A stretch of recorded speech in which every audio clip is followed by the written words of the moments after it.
when you're a little kid and you're seeing that sometimes you have it, sometimes you don't. Yes, saving will probably put you in a better position, but you get into a point where you're hoarding. You can get into a point where you don't even let yourself buy a coffee because you're so worried about the money not coming back.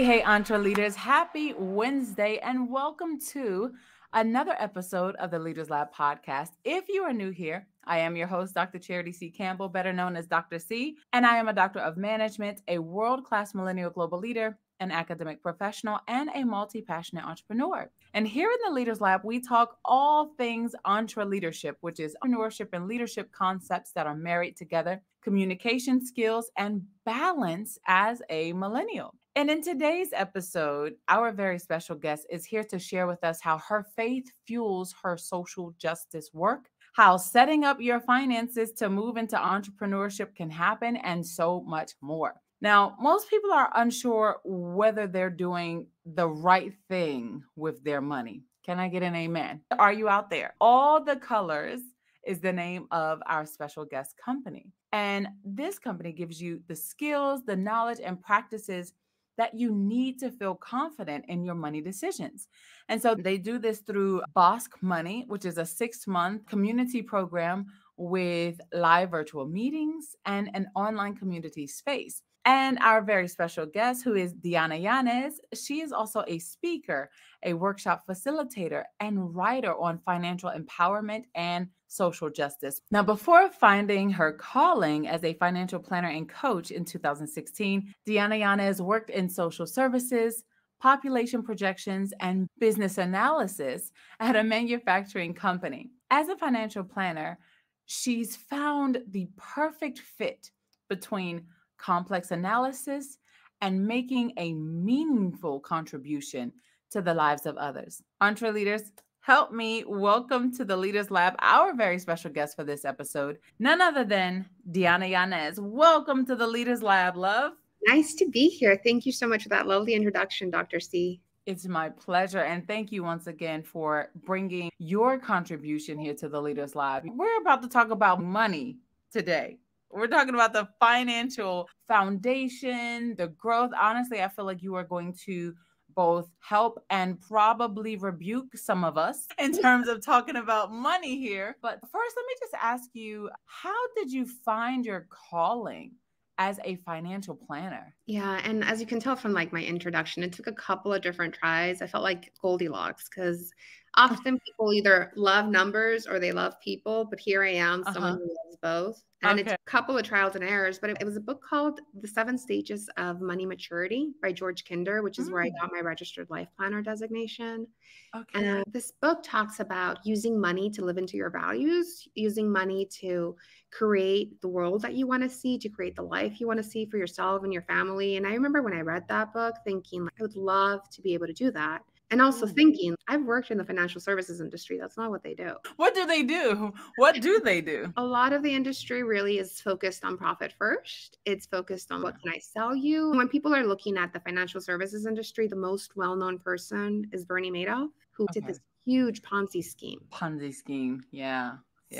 There's a lot of distrust. If you come from a historically oppressed population, if you're Latino, if you're Black, if you're women, there's a lot of the finance industry has done that's pretty exploitative and oppressive. So you can tell, like, I had worked in the financial services industry when I was in college, and I read this book and I'm like, that sounds too good to be true. Thankfully, I met a certified financial planner who said, this is actually what I do. I actually do help people. And and she was right. I am so happy with this job. It really is my calling. Wow. That's awesome. So once you found your calling as a financial planner, what was the next thing for you? I love education. I imagine you do too as a doctor. So for the certified financial planning designation, there's a lot of different designations that you can get to start working on finances. Sometimes you don't even need one. But I really love learning thoroughly. What does it mean to do well in this job? How can I best serve the people that I'll be serving? So I enrolled in the classes.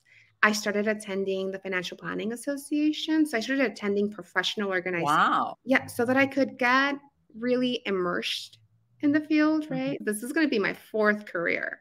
I was at a point where like, I can't keep starting at the bottom. Yeah. I really want to date this before I marry it kind of thing. I did my research. So you did your research and then you decided that, okay, it's time for me to go into business for myself. No, great question. I worked under someone else. So in order to be a Okay. CFP, it's an apprenticeship model. Just like doctors have Okay. residencies, I worked at a more traditional firm based out of Philadelphia for about 3 years, RTD Financial, wonderful people. Yet a lot of this profession is set up to work with high net worth individuals. And I want to be able to serve my community. As a Latina, my community is not generally high net worth. I created All the Colors, and more specifically, Busque Money, which is that 6-month community coaching program. Okay. Wow. Were there other financial programs or financial online institutions or online programs and things? And like, for example, Dave Ramsey. Are you familiar with Dave Ramsey? Yeah, I Okay. definitely am. And I love a lot of his work. Like he's helped millions Okay. of people move forward. Susie Orman, there's all of these people who've really helped you move forward. And yet, again, if you come back to who I am, I'm really focused on social justice. Dave Ramsey's not really talking about social justice. Neither is Susie Orman and Chase Bank, Wells Fargo. They're not talking about it. They may be like doing some window dressing, but working with your money to really make sure that through your entire way that you are with money, the way that you earn, the way that you spend, who you give to, how you invest, it's like creating the community that you want to see in the world. That's where I help people. A lot of people feel really attached with their money, really disenfranchised, feeling like there's nothing I can do. The system is just what the system is. You always have options though. There's always a way that you can change what you're doing to really feel more empowered for yourself, for your family. So coming back to the people, you said you really love people. You love helping people and working with people. How has that passion for people played into your now career? Yeah. When people talk about money, most of us get pretty antsy. Even I can get antsy, even though I've been in this work for years.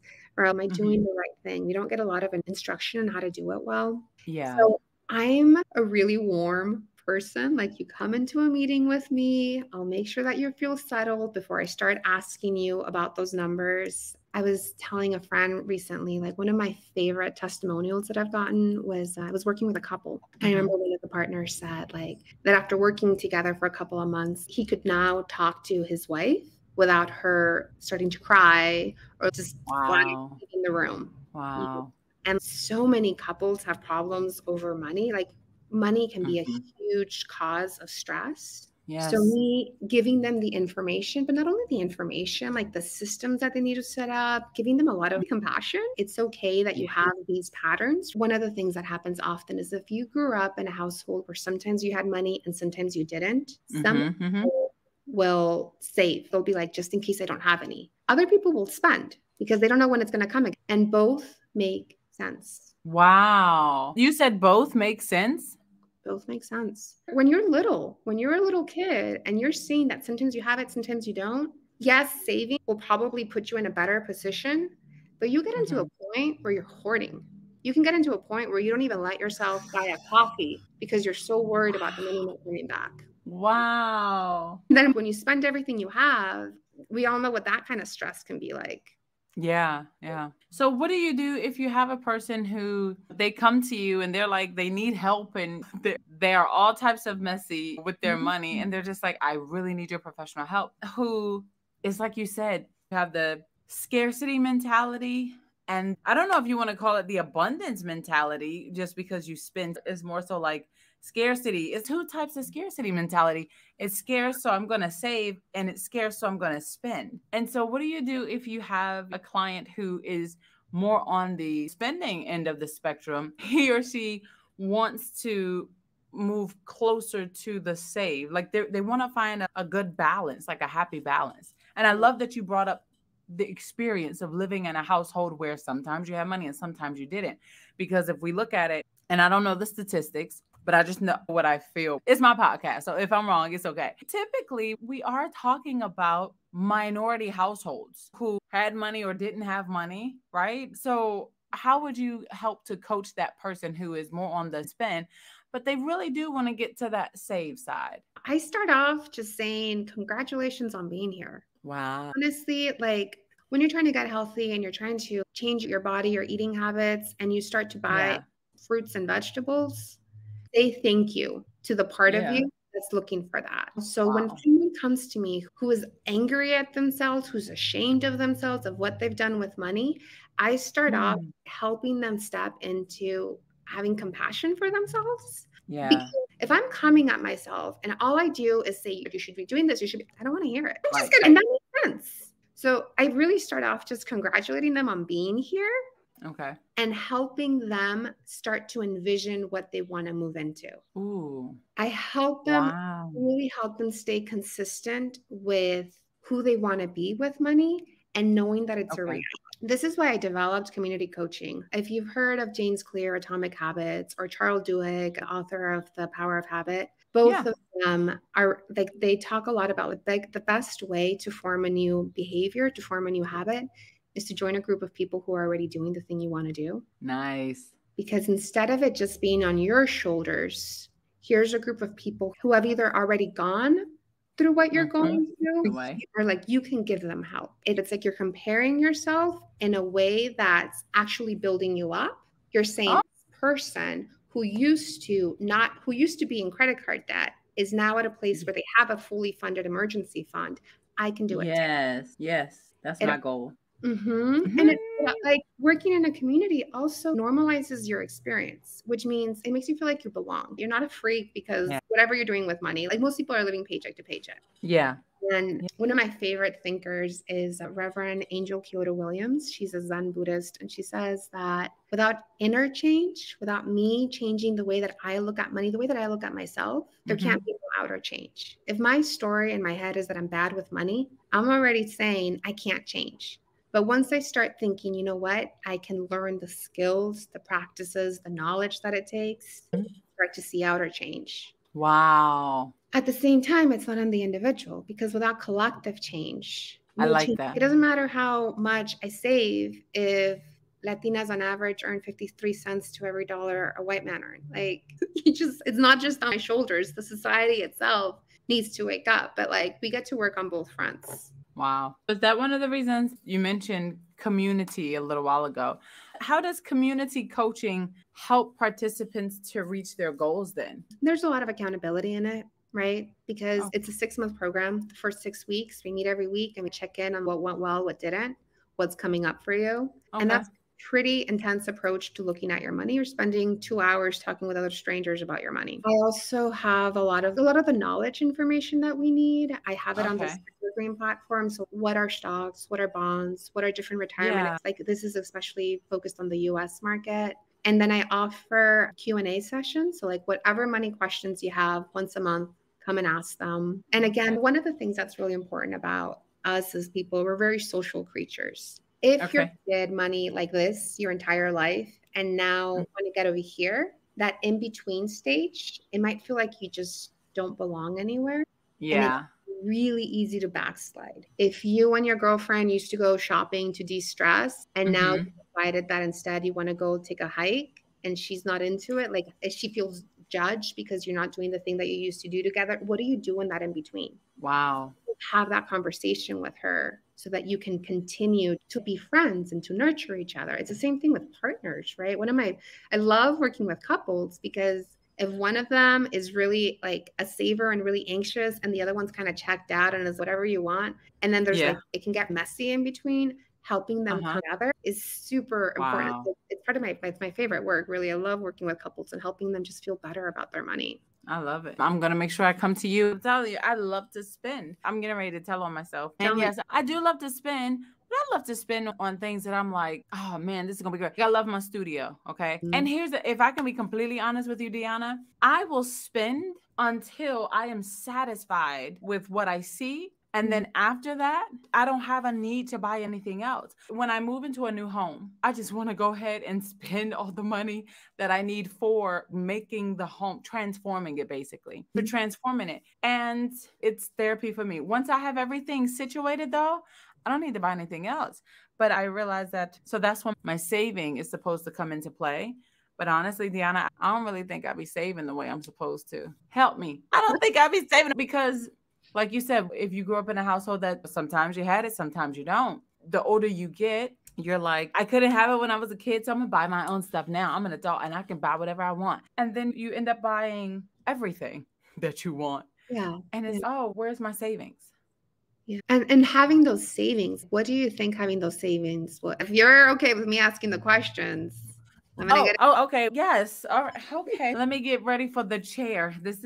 I'm in the hot seat now. Yes, I'm ready. How do you think that having savings would help you? What would that bring to your life, to have an emergency fund or savings? What does that mean? I think it would, first of all, it would ease the stress of like last minute or unknown or unforeseen situations that can occur, and not even all bad. There could be some good. One of my colleagues could be abruptly like leaving during the middle of the semester, and he or she is like, hey, let's travel here or there. Let's go here in China, or let's go outside of China and let's just explore. And I have to look into my account and be like, ooh, I kind of spend all my money, so I can't really go do that right now. But maybe we can have a dinner. Here they go. Their idea of doing something really fun is to go travel. But because I hadn't saved, or I had just enough, like a little bit, then, oh, okay, that's done. Like dinner is all we can do. Either that, lunch, or coffee. But aside from that, I can't do all the other stuff. And I don't think before that I could ever actually define it, but you did it when you said sometimes and sometimes. Depending on how you were or your personality, you have money, you spend it, or you have money and you save it. And let me tell you, I would spend it. Help me. So one of the things that I talk about is money archetypes.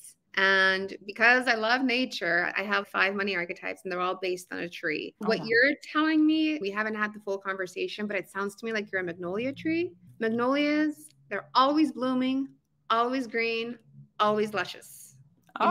They're beautiful. In the spring, when they bloom, they've got these massive flowers. And even in the winter, when everybody else is losing their leaves, they're not. They're still like thick and lush. Like they're really a very vibrant green. I remember when I was living in Philadelphia, all of the trees were bare except the magnolia trees. What's beautiful is that they never have any regrets. They can look back and they can look at their space, and it's beautiful. It's what they want it to be. The hard thing about it, though, is that with magnolias, one of the challenges is that like nothing can grow underneath because they're so lush. Like nothing underneath can get sunlight. And sometimes when I see it in people, it's because they're so afraid, they're so uncomfortable having a desire that's not fulfilled, if that makes sense. Like they're so uncomfortable. Wow. They're so comfortable with being disappointed, basically. Or no, they're uncomfortable just like saying no to anything of themselves, if that makes sense. They're very much like in today, how do I make everything beautiful today? And like thinking about the future, it's who cares? The future's not coming. And the problem, it can be really harsh. Sometimes people with that personality, that there's some existential dread, like they just want to feel good all the time. And with any of the archetypes, there's 5 of them, right? We're just talking about one right now. Any of the archetypes, if you only have one of them, if you're too deep into one of them, you only have like their challenges. It's really important to be able to balance yourself across them. Wow. One of the ways that I help people do that, especially with their cash flow, when they're like starting the savings, is to look at their values. I have them go through this values identification exercise. And then when they're looking at their cash flow planner, we put the values, like the top 5 values up top. And there needs to be a category that lives into those values.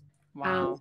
When you were talking about travel, like one of my values is, I call it adventure. I love going on adventures. Depending on where my income is at, sometimes that adventure is going to a new museum. Sometimes it's traveling internationally. But I need to make sure that I'm having that itch of something new, experiencing something new be addressed. Yeah. If you know that one of yours is beauty, seeing things that are beautiful and owning them and buying them, bringing them into your home, then having a line item that says, this is for beauty, right? It's interesting. It's like when you give yourself permission to live into all of yourself, it's easier to stay in discipline. When I tell myself, you can have ice cream once a week, I really enjoy that ice cream. But when I'm like, no, we're on a diet, we're not eating it. Next thing I know, you want to go eat the whole pint. Yeah. I've done that. But we like that? Why are we like that? I have done that several times. Because, sometimes we just don't listen to ourselves. That's it. Like, I started a meditation practice back in 2016, and it was real annoying to hear all the things that I wanted. Wow. It was really hard to be like, oh my God, you want to do what? And I think that sometimes that's a lot of what happens. You see a lot of people act out in their money. A lot of people act out in different ways, but specifically with their money in ways that harm themselves because they're not listening. Like you wait until the end, and like it's already a crisis by the time you come and look at it. Yeah. And it's okay. It's like whatever it takes to come and look at it and develop the skills and the way of being that actually serves you. Just thank it for taking you to where you're at, and then do the work to move forward. A lot of the times when people are looking at money, it can feel really confusing. There's so much jargon that we don't understand. But the work by Dr. Sarah Newcomb, who's a behavioral therapist at Morningstar, she defined 5 vital money signs that we all need to keep an eye on. And they're pretty intuitive, so they feel easy to understand. There's no complicated jargon to look at. And the 5 vital money signs are, I'm going to read them out and then break into what each of them means. It's net worth over time, debt to income ratio, months of safety, financial independence quotient, and financial stress. Net worth over time is simply looking at how much do you have, how much do you owe, how does that total out? Yeah. And then looking at that maybe every year, every quarter, and making sure that it's headed in the direction of owning more than you owe. When we're starting off our career, if you got student loans, you're going to be in the negative. When you buy a home, you might be in the negative. But then over time, you want to see the trajectory is upwards. Yes. If you see the trajectory is downwards, that's a hard stop of, okay, I'm living beyond my means. I'm spending more than I'm earning. How do I either change spending? How do I change the earning? Honestly, that's a question we don't spend enough time on. Like, we can earn more money, especially, again, women, people that come from historically oppressed identities. Like, we need to make sure that we're earning, that we're getting paid enough. Okay. The next one is the debt to income ratio. And this is how much debt do you have compared to your income? How much of your income goes to debt payments? Are you asking me? No, I'm not asking you. I'm just because I was about to say, can I just tell you that one a little bit later in private? Yeah, that's a good one. And like sometimes if you're starting off a business like I am, sometimes your income is lower and you're financing it. Sometimes that is where it is, but it's really good to just keep an eye on it. No shame, no blame. Just, is this moving in a direction that's sustainable? Okay. The months of safety metric, this is basically how are your savings? If you were to be let go, how many months could you live on your savings? Or how long could you live on if you have passive income? Passive income is if you write a book and you're getting royalties. Passive income is you own real estate and they're paying you rent. If your expenses are covered by that passive income or from those savings. The financial independence quotient, this tells you how much more you need to go in order to have financial independence. So this is basically a formula of what's your annual spending? How much do you spend per year on average? And how much of income could you create? How much passive income could you create from either your investments or other sources? Again, I'm talking book royalties, real estate income, whatever source of income you have. Okay. And then multiplying that together to see where you're at. Right. And the last one is financial stress. So this one, there may not be a number for it, but maybe you find out. If you know that financial stress makes you eat pints of ice cream, how many pints of ice cream have you eaten this month? What kind of you have fights with your partner? How many of your partner have been around money? That's kind of like the check-in that we need to do. And we all know intuitively where our financial stress is at. Yeah. Awesome. Okay. So what would be your best financial advice to a millennial leader who they're like, listen, I really do I need to get my life together. I need to get my financial life together, but maybe I don't know where to start because I hadn't seen it as prevalent in the home. Like, what type of advice would you give him or her? Yeah. I start with just congratulating you to look at it because a lot of people don't. It's super uncomfortable. Yeah. So like that part of you that I'm ready to like not be stressed out around money. Yes, that's a big move. Yeah. Yeah.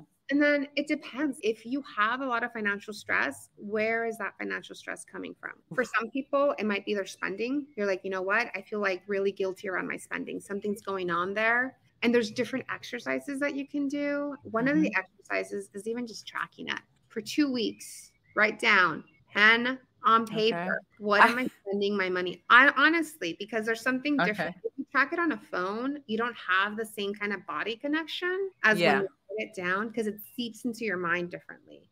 I remember reading True. this from like a hypnotherapist or something, and I'm like, I feel like that's true. Paper, 2 weeks, track everything.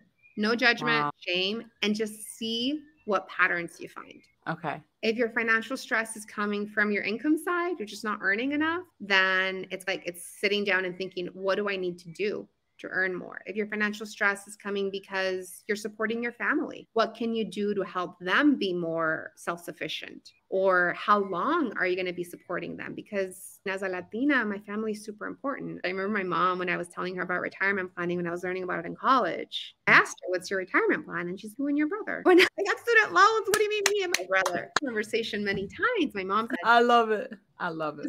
Just first off, thank yourself for looking at Right. you. And then where's the financial stress coming from? And start to make movements into addressing it. Okay. All right. Excellent. All right. No, of course I asked that question because it was for me. I'm asking It's for a me. friend. I am she.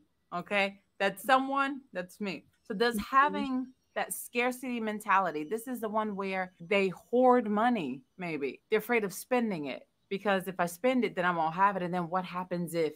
Yeah, that can be like the bag lady syndrome of what if I don't have enough? What if I'm out on the streets kind of thing? Also, women, we tend to be more conservative with our money. Often women don't invest enough. If we don't understand it, we don't want to do it. And we end up putting ourselves behind where we need to be. True. Yeah. And one of the things that I've noticed, I don't have any research on it, but I noticed that women want to understand something a lot more before they start doing it, which is really admirable, except when they start to use wanting to understand more as an excuse to not do it. Does that make sense? So if you're starting, if it's time for you to start investing in the stock market or in your business or in yourself, and you just keep wanting to learn more before you do it, at some point it's like, okay, I've collected enough recipes. It's time for me to start cooking. Like that. Yeah.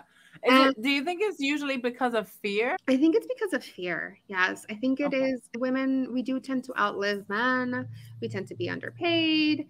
We tend to have a lot more caretaking responsibilities. There is a little bit more of that self-reliance thing that we need to have. I need to make sure that I have enough money set aside for if we're an emergency, because we are taking care of more people. But you were asking me, I think the question you were asking me is the scarcity mentality like a trap forever? If you have a scarcity mentality, are you stuck in it? Was that kind of the question? Basically, I wanted to know, would it hinder your chances for growth or your chance to become financially independent? Because all you're doing is just hoarding, but you're never spending. Does that make sense? Yeah, actually, there's always stories of people with like really average incomes, maybe low incomes, who hoard a lot, invest it, and then end up having a lot of money. But because they've always been hoarding, their lives may not have been as fulfilled as they would have wanted. Maybe they didn't live in the present as much. It's like the opposite of the Magnolia problem. Always living in the future, and you never enjoy today. The scarcity mentality, I would say that the scarcity mentality can become a self-fulfilling prophecy. If you think there's not enough, you're never going to have enough. I feel seen right there. You said if you think you're not going to have enough, then you're never going to have enough. So how do you get somebody to believe the opposite? How do you get somebody to start believing in the abundance mentality? And even beyond abundance, I think a lot about enough, which is really, that's like super revolutionary. Enough, sufficiency. So when there's scarcity, there's never enough. You're always trying to get more. When there's abundance mentality, you're also always trying to get more, also always trying to grow and push yourself and have more and more. You're afraid that you're never going to. Do you understand how it's like the opposites of the same channel? Whereas enough is a whole different planet. One of the things that we need to do as leaders is to focus on the process rather than the outcomes. I like that. Right? I can focus on how much I'm going to network, how many podcasts I'm going to pitch to, but I can't decide how many of them are going to take my pitch. All I can do is focus on the process, not the outcome. And if you know that you've done everything on your side for the process to be in place, then you get to say that was enough, so that you get to move into balance, sufficiency, and that gives you permission for balance. Wow. I love it. It's like giving yourself, again, going back to food. I love my food analogies, but it's giving yourself permission to eat that bowl of ice cream and enjoy the entire thing. Scarcity would be telling yourself, I can't have that ice cream.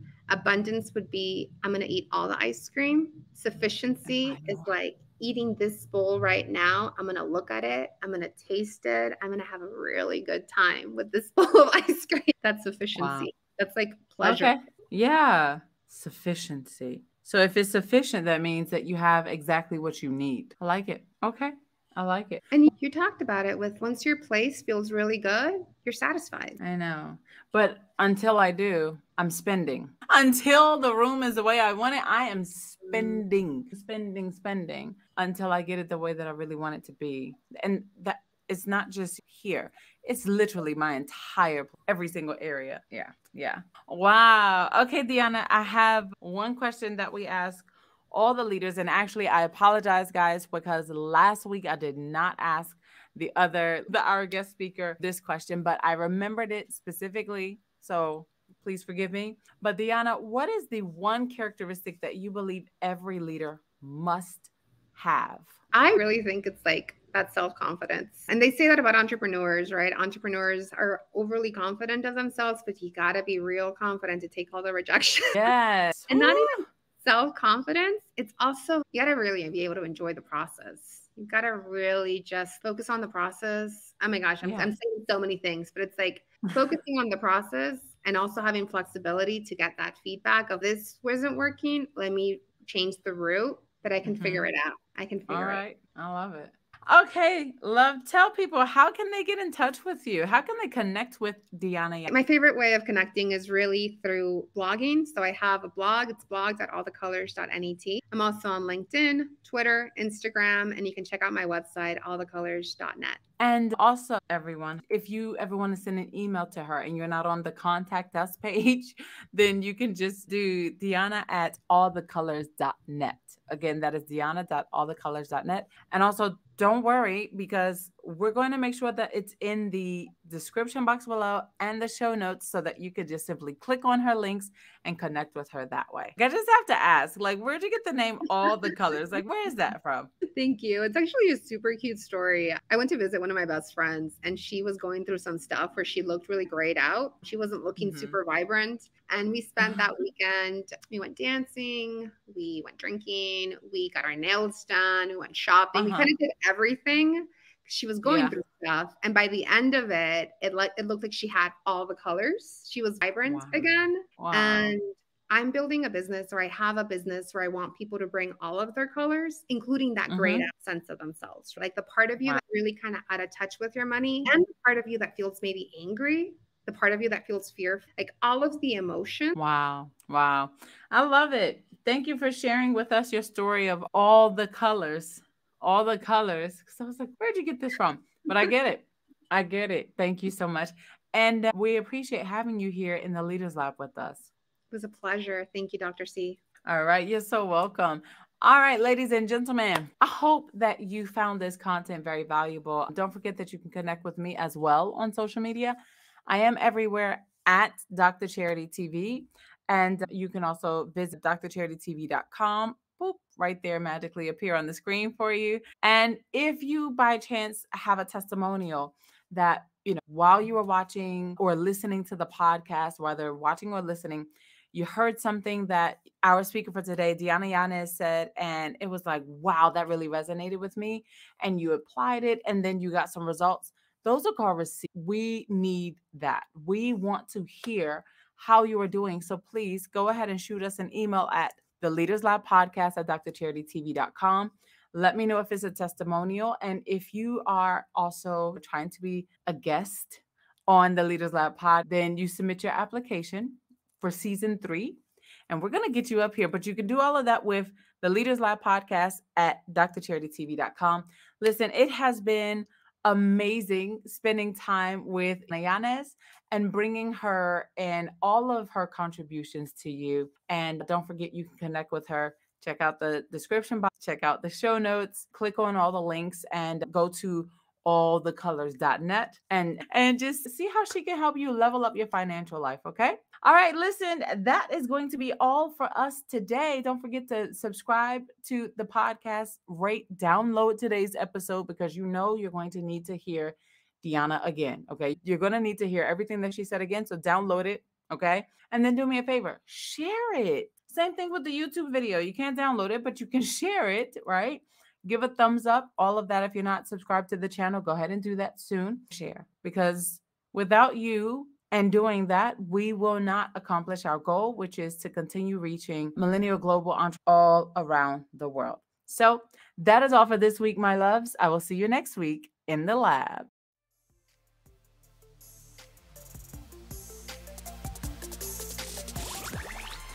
Thank you for listening to the Leaders Lab podcast.